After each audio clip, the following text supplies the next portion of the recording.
मुझे क्षमा कर दीजिए भैया।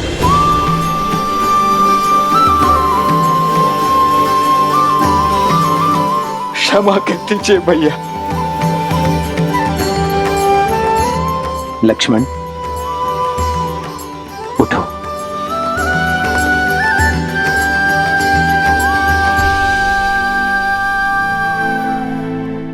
ये सत्य है भैया, आपके निर्णय की अवहेलना करता रहा, आपके त्याग को एक राजा का अभिमान मानता रहा। परंतु सत्य ये भी है भैया कि इतने वर्षों तक प्रति क्षण में आपको देखता भी रहा। इतने वर्ष मंगल में एक परदासी की भांति रहकर अभिमान से दूर होकर भी आपने उन्हें स्वयं से दूर होने नहीं दिया भैया। आपका त्याग आपके प्रेम का साक्षी है भैया। राजा का कर्तव्य निभाने के लिए आपने स्वयं को इतना बड़ा दंड दे दिया। प्रजा के कल के सुख के लिए आपने अपने आज के सुख की आहुति दे दी भैया। मुझसे बहुत बड़ी भूल हो गई है भैया, बहुत बड़ी भूल हो गई है, मुझे क्षमा कर दीजिए।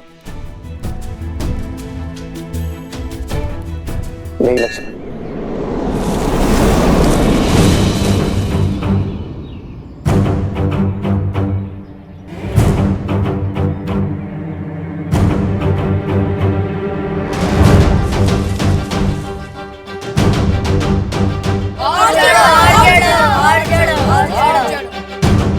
बस अब और नहीं चढ़ पाऊंगा शांडिल्य। पिताश्री ने यज्ञ के लिए श्रीफल मंगवाए हैं, रिक्त हाथ लौट नहीं सकते। ऊपर चढ़ो, अन्यथा दंड मिलेगा।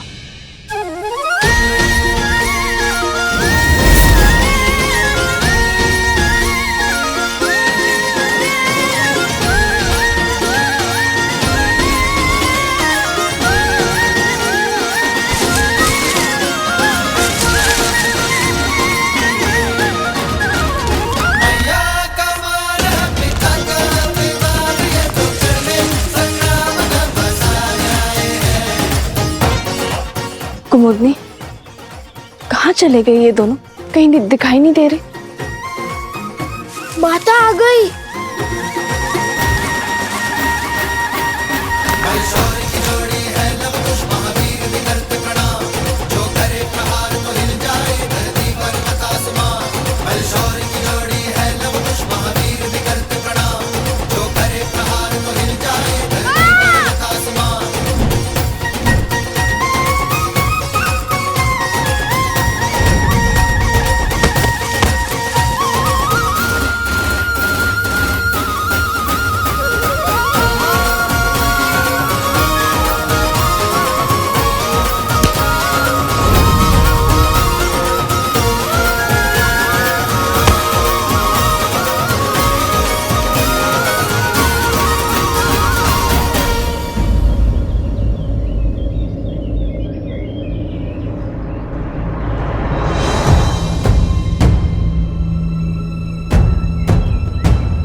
फिर से उद्दंडता कर रहे हो ना तुम लोग?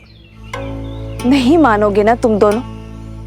आज तो तुम्हें दंड देकर ही रहूंगी।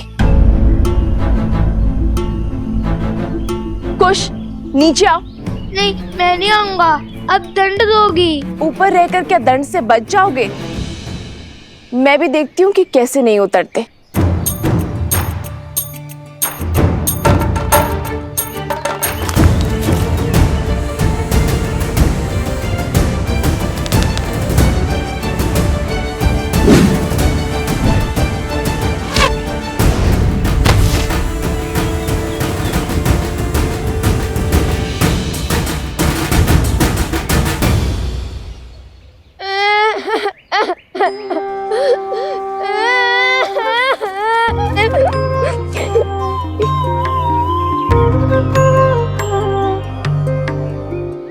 मैंने बहुत बोला ना भैया को कि मुझे ऊपर मत भेजो, माता क्रोधित होंगी।